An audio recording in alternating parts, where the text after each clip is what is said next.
واقعات بت شکن سلطان محمود غزنوی قسط نمبر 63 اپنا اسلامک اسٹوڈیو کے معزز ناظرین، ایک بار پھر آپ سے درخواست کرتے ہیں کہ مکمل ویڈیو دیکھنے کے بعد کمنٹ اور لائک کرنا مت بھولیے گا۔ ناظرین، طلال نے پنڈت سے کہا کہ اٹھو، مجھے خزانے تک لے چلو۔ ناظرین، شکنتلا نے کہا، ہاں مہاراج، اب ہم زیادہ انتظار نہیں کر سکتے۔ پنڈت نے اٹھ کر دیوار کی ایک جگہ پر انگلی رکھی اور طلال اور صالح سے کہا کہ دونوں اپنی تلواریں یہاں مارو۔ ناظرین، صالح کھڑا رہا۔ طلال نے آگے بڑھ کر تلوار ماری تو اس جگہ تلوار نصف سے زیادہ اندر چلی گئی۔ طلال نے صالح کو بلایا کہ تم بھی تلوار مارو، مگر صالح نے کہا کہ یہ لو تلوار، خود ہی مار لو، مجھے تمہارے خزانے کے ساتھ کوئی دلچسپی نہیں ہے۔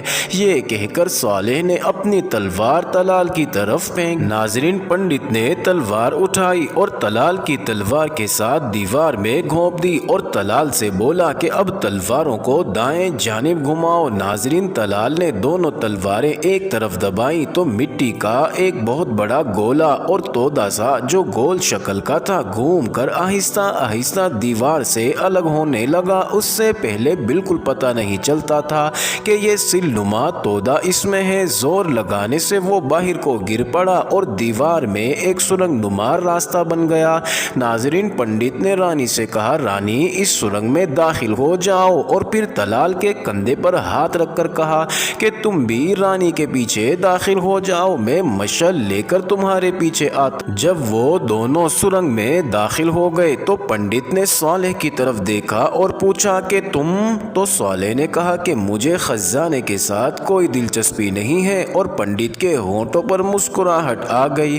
ناظرین، پرانے زمانے میں پنڈت اور پادری ایسی جگہیں تلاش کیا کرتے تھے جو عام انسان کی سمجھ سے باہر ہو۔ وہاں وہ چلے چاپ بھی کرتے اور ان جگہوں کو مشکل وقت میں اپنے چھپنے کا ٹھکانہ بھی بنا لیا کرتے تھے۔ اپنے مریدوں کے ذریعے ان جگہوں کو اپنی ذہنی اختراع کے مطابق تراش خراش کر عجیب سی گفیں بنا لیا کرتے۔ کچھ غاریں ایسی تیار کرتے جو دروازے کی طرز پر تیار ہوتی، مگر اس کی اصل ان پنڈتوں کو ہی معلوم ہوتی کہ یہ دروازہ کھلتا اور بند کیسے ہوتا ہے۔ ناظرین، جن مریدوں سے یہ پنڈت غاریں تیار کرواتے، بعد میں انہیں زہر دے کر مار دیتے تھے تاکہ ان غاروں کا راز افشا نہ ہو سکے۔ آج کل بھی مندروں کے ساتھ اور نیچے ایسے تہ خانے ہیں جن کا راز صرف وہ پنڈت اور پادری ہی جانتے ہیں۔ گرجا گھر ہوں یا مندر، بہت بڑی شکار گاہیں ہیں جہاں پر انسانیت کا شکار کیا جاتا ہے، اور یہ غار بھی اسی طرز کا بنا ہوا تھا جو کہ پنڈت کی شکارگاہ تھی جس میں شکنتلا اور طلال کو داخل کیا جا رہا تھا۔ ناظرین، شکنتلا جھک کر تیزی سے غار کے اندر داخل ہو گئی اور اس کے پیچھے طلال بھی اندر چلا گیا۔ پنڈت نے آواز دے کر کہا کہ وہ اندھیرے سے نہ گھبرائیں، آگے بڑھتے۔ ناظرین، صالح کا خیال تھا کہ پنڈت مشعل پکڑ کر ان کے پیچھے غار میں جائے گا، مگر پنڈت نے مشعل کی طرف دیکھا تک نہ تھا۔ تھوڑی ہی دیر بعد غار کی سرنگ میں تھرتھراہٹ پیدا ہوئی اور ساتھ ہی ایک زوردار دھماکہ سنائی دیا، اور اس کے ساتھ ہی شکنتلا کی گھٹی گھٹی چیخیں سنائی دی۔ پنڈت نے صالح کی طرف دیکھا اور پھر پنڈت کے چہرے پر مسکراہٹ مزید گہری ہو گئی۔ اندر سے طلال کی آواز سنائی دی، صالح، نکالو مجھے یہاں سے۔ ناظرین، صالح دوڑ کر طلال کو نکالنے کے لیے آگے بڑھا تو پنڈت صالح کے راستے میں آ کر کھڑا ہو گیا اور صالح کو سرنگ میں داخل ہونے سے روک دیا۔ ناظرین، پنڈت نے صالح کو روک کر کہا کہ تم نے کہا تھا کہ تمہیں خزانے کے ساتھ کوئی دلچسپی نہیں ہے، تم یہیں رہو، کیوں؟ تم جیسے آدمی کو زندہ رہنا چاہیے۔ ناظرین، سرنگ کے اندر سے شکنتلا اور طلال کی چیخ و پکار سنائی دے رہی تھی۔ یوں معلوم ہو رہا تھا کہ جیسے وہ کسی گہرے کنویں میں چیخ رہے ہوں۔ ناظرین، صالح حیرت زدہ تھا کہ یہ سب کیا ہو رہا ہے۔ وہ چپ چاپ پنڈت کو دیکھے جا رہا تھا۔ کچھ دیر بعد صالح نے پنڈت سے پوچھا کہ وہ دونوں کیوں چیخ رہے ہیں۔ ناظرین، پنڈت نے فرش پر گری ہوئی مشعل اٹھائی اور صالح سے کہا کہ وہ اس کے پیچھے آئے۔ پنڈت خود مشعل ہاتھ میں لے کر آگے چل دیا۔ ناظرین، صالح اس کے پیچھے چل دیا۔ 15-20 قدم چلنے کے بعد پنڈت رک گیا اور صالح سے کہا کہ وہ اس کے پہلو میں آ جائے اور اس سے ذرا سا بھی آگے آگے نہ بڑھے۔ ناظرین، پنڈت نے مشل نیچے کر دی۔ سوالے نے دیکھا کہ وہاں زمین میں ایک کنواں نما گہرا گڑھا تھا جس کے اندر سے تلال اور شکنتلا کی چیخیں سنائی دے رہی تھی اور ساتھ ساتھ وہ چیخیں دبتی جا رہی تھی۔ ناظرین، پنڈت نے سوالے سے کہا کہ چلو اب یہاں سے باہر نکلو۔ ناظرین، دونوں سرنگ سے باہر نکلے تو پنڈت ایک جگہ بیٹھ گیا اور سوالے کو کہا کہ میرے سامنے بیٹھ جاؤ، آؤ دوستوں کی طرح بات کرتے ہیں۔ ناظرین، سوالے نے پوچھا کہ پہلے یہ بتاؤ کہ یہ سب کیا ہے؟ تم نے انہیں خزانہ نکالنے کے لیے اندر بھیجا تھا۔ ناظرین، پنڈت نے سوالے سے پوچھا کہ پہلے تم بتاؤ کہ تم کون ہو۔ اگر تم نہیں بتانا چاہتے تو میں تمہیں بتا دیتا ہوں کہ تم کون ہو۔ تم ہندوستان کے مسلمان ہو اور غزنی والوں کے جاسوس ہو۔ کیا میں نے؟ ناظرین، سوالے نے کہا کہ تم نے صحیح کہا۔ اب تم میرے سوال کا جواب دو جو میں تم سے پہلے کر چکا ہوں۔ ناظرین، پنڈت نے کہا کہ جس گہرے کنویں میں تمہارا ساتھی اور شکنتلا گری ہے اس کنویں میں ہندوستان کے سب سے زیادہ زہریلے سانپ رہتے ہیں۔ وہ اب تک ان دونوں کو ختم کر چکے ہوں گے۔ یہ گڑھا میں نے ہی کھدوایا تھا اور اس میں زہریلے سانپ بھی میں نے ہی چھوڑے تھے۔ اس گڑھے کے اوپر میں نے سرکنڈے رکھوا کر اوپر مٹی بچھا دی تھی۔ اگر یہ دونوں مشل لے کر جاتے تو بھی یہ گڑھے میں گر جاتے کیونکہ مٹی کی وجہ سے انہیں پتہ ہی نہ چلنا تھا کہ نیچے گڑھا ہے اور زہریلی موت ہے۔ ناظرین، سوالے نے پوچھا کہ خزانہ کہاں ہے تو پنڈت نے کہا کہ اسی جگہ ہے۔ اگر سرنگ سے خزانے تک جانا ہو تو اس گڑھے پر لکڑی کا تختہ رکھ کر خزانے تک پہنچا جاتا ہے۔ ایک اور راستہ محفوظ بھی ہے۔ سوالے نے پنڈت کو ٹوکتے ہوئے کہا کہ مجھے راستہ نہ بتاؤ ورنہ میں اپنے فرض سے غافل اور راستے سے بھٹک جاؤں۔ ناظرین، پنڈت نے کہا غور سے سنو میرے دوست، میں تمہیں بڑے کام کی ایک بات بتانا چاہتا ہوں اور یہ بات اس لیے بتا رہا ہوں کہ تم میں طمع نہیں ہے۔ کہتے ہیں کہ جہاں خزانہ دفن ہوتا ہے وہاں زہریلا سانپ ضرور ہوتا ہے، وہ خزانے کی رکھوالی کرتا ہے۔ یہ بات بالکل غلط ہے۔ کہنے والے کہتے ہیں کہ خزانہ زہریلے سانپ کی طرح زہریلا ہوتا ہے۔ جس نے خزانہ حاصل کر لیا وہ سانپ بن جاتا ہے، وہ اس ڈر سے کہ کوئی اس سے خزانہ نہ چھین لے اس لیے وہ ہر ایک کو ڈستا رہتا ہے۔ میرے دوست، تم ابھی جوان ہو اور تم نے ابھی دنیا نہیں دیکھی ہے۔ میرا تجربہ ہے کہ جس کے دل میں زر و جواہرات کی محبت اور ہوس پیدا ہو جائے وہ انسان نہیں رہتا۔ اس گڑھے میں جو سانپ ہے وہ انسان کے گناہ ہیں۔ اس میں ایک نام ہرس ہے اور دوسرے کا نام ہوس ہے، تیسرے کو ریاکاری کہہ لو۔ ہر سانپ ایک گناہ ہے اور یہ سارے سانپ کے ارد گرد اور پاؤں کے نیچے رینگتے رہتے ہیں۔ انسان مذہب سے منحرف ہو کر جب یہ سوچتا ہے کہ اسے سونا اور ہیرے مل جائیں تو وہ دنیا کو زیر کر لے گا تو وہ عقل کا اندھا ہو جاتا ہے۔ ذرا سا اشارہ ملنے پر وہ دوڑ پڑتا ہے اور اس گڑھے میں جا گرتا ہے جہاں اس کے گناہ اسے ڈس لیتے ہیں۔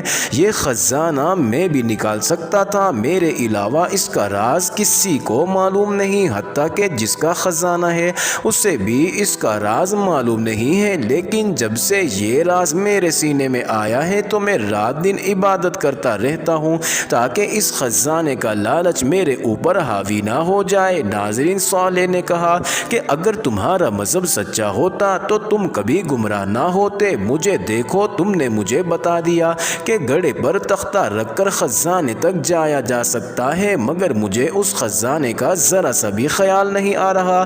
میری نظر اپنے فرض پر ہے۔ ایک بات غور سے سن لو پنڈت، میں اپنا فرض تم سے پورا میں نے قرآن پاک ہاتھ میں رکھ کر اللہ کو حاضر و ناظر جان اور مان کر قسم کھائی ہے کہ اپنے فرض پر خزانے اور اپنی جان بھی قربان کر دوں گا۔ تمہاری جان میری مٹھی میں ہے۔ اگر تم نے میرے سوالوں کے جواب نہ دیے تو میں پوچھوں گا نہیں کہ تمہیں سانپوں کے کنویں میں پھینک دوں یا نہیں۔ ناظرین، پنڈت نے کہا کہ کیا تم اپنے آپ کو اتنے عقل مند سمجھتے ہو؟ ناظرین، سوالے پنڈت کی بات سن کر مسکرا دیا مگر اس کی مسکراہٹ یکدم غائب ہو گئی کیونکہ پنڈت نے بڑی پھرتی سے ایک ہاتھ میں مشل اور دوسرے ہاتھ میں تلوار اٹھا لی۔ ناظرین، مشل کا ڈنڈا تلوار سے زیادہ لمبا تھا۔